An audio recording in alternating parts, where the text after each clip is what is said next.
guys, welcome to another episode of Badass Unscripted. I want to zoom in on the coach this week. And let's contemplate for a few minutes what kind of mindsets an ideal coach would possess and exhibit on a routine basis to make him or her more successful. Maybe this is obvious, maybe it's not, but I feel like in sports, for example, a coach may be more instructive, a bit like a trainer. And even though they're working together on some kind of growth or some kind of journey, I feel like an Agile coach literally co-creates agility with their teams. What does that mean? I don't think a coach is somebody who comes in and teaches and installs or downloads a set of precise practices, rituals, templates, and behaviors onto a team. And I feel that way because my experience is that there's no such thing as one-size-fits-all Agile. A smaller team behaves differently than a bigger one. A technical team behaves much differently than a non-technical one. And a team in a small entrepreneurial organization behaves differently still than a Fortune 500 company or a top 4 brand.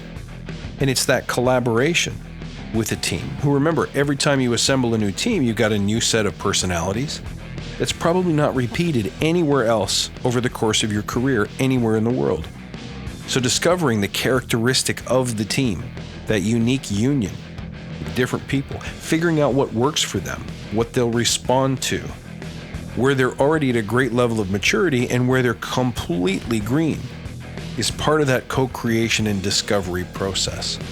So I think in contrast, if you have a coach who believes they know the way and their purpose is to simply download those instructions for other people to follow and then they walk away, I think that's a mistake.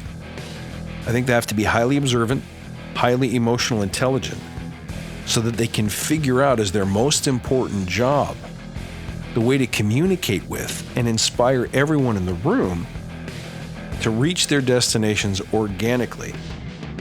Meaning, they've got to tap into the root cause and the vision of every single person in the room so that they know how to reach them, how to motivate them, how to push them, and when to ease off. How to know when they're having a rough day and they need a different kind of counsel. That's co-creation and collaboration to me. Another mindset that a coach must have is to celebrate and encourage failure. You should be able to do this so well that you can take an organization where the failure word is a dirty word, it's an F word, and you can transform it into something that we chase, we celebrate. We love failure because it's our greatest teacher. Failure shows us unforgettably and immediately what doesn't work so that we can very quickly get up and learn the skill of recovering quickly so that we can move on to what does work faster. If you do one thing really well, it should be this, and it would be a miracle because it's hard to do. So ingrained are we that failure has a negative association, that failure is a reflection of our worth. Well, abject failure is, sure. Complete and total mission failure is unsavory at best. But the small interim failures, I think we should call them failures. Too many people want to change that word. Now call them experiments if you like, but a failure is still a failed experiment. We have so much emotional baggage tied to it that's unnecessary, and if you knew how much waste it created and how much it slows us down, you would be of the same mind that I am, that we've got to stop it, we've got to change it. Another mindset, focus on learning. Beware the coach who says there is a destination and I can get you there in 3 months or 6 months. I much prefer the coach who takes two perspectives. Number one, that it's an evolution.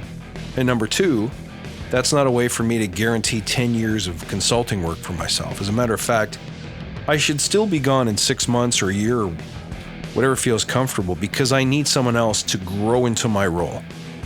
I want someone else on the team to emerge either on a rotating basis or someone may just snap right into that role and actually take over the coaching role for the team. That's the whole point of coaching, is to create a team that's self-sustaining, that becomes a small learning organism. You're there to teach them to learn how to learn. You give them rails, you give them practice, and once they've got it, you should be able to move away. So the very first thing a coach knows when they join a team is they can picture the date on which they'll leave the team intentionally, knowing that they've done their most important work, which is to generate their own coaches. Here's another thing that I love to see in coaches, and it doesn't happen very often. I believe that the job of a coach is to help individual people reach their outcomes. One could argue that you're being paid to help the organization reach its outcomes. But if you know me well, you know my philosophy, and that is people will never help you hit their outcomes unless they are somehow hitting their own. Now, a lot of organizations won't invest time, won't get behind helping individual people reach their outcomes because ultimately they believe it's not important, that it has no bearing on the organizational objectives, and that if the people get up and leave, they take all of this empowerment with them when they go. I disagree. I think that until you know your people and you care about what they care about and you help them get a little bit closer to whatever it is they want, that's all the fuel that they need to want to step up and hit home runs for the organization. Most powerfully, when you figure out how to connect what they value to what the organization values, they will figure out a reason to get out of bed and go work for XYZ Corporation every single day. You won't have to coach them and you won't have to motivate them because that stuff will already be there. Now, here's another thing about a coach that you should consider. As a coach, I have a very specific vision and mission in life, but my job is not to get people to help me achieve that vision. It's for me to help them achieve theirs. That is to say, this is not about me teaching them to become who I want them to become, but rather who they want to become. I don't get to say what a great performing team looks like necessarily. Greatness emerges in each one of us, organically, slowly, and over time. The job as a coach is to watch for it and to nurture it. The last thing I would suggest to you if you're a budding coach or an existing coach is make sure that you maintain a consistent, positive mental attitude. You focus on what is possible and what is working well, not on what is working poorly. Yes, you should be able to identify gaps and you should be expert at helping people fill them. You should know what kinds of practices and drills they have to run and what kind of mindsets they have to adopt in order to get better. But ultimately, you should be focused at all times on maintaining a positive mental attitude. You know why? Because it's contagious. When you get down or get defeated, when you give in to bitterness or negativity, you're giving them permission to do the same. You know, thinking about all the different teams that I've coached in my life, one of the things that's so important is how you show up when things get hard.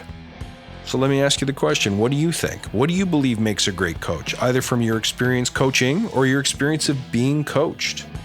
What helps you the most? Send in your comments, your thoughts, your feedback. Love to hear it. Guys, once more, I'm grateful for each and every one of you. Thank you for tuning in, week out. I love you guys just because you're crazy. So let me see you here next week once again, and until then, stay badass.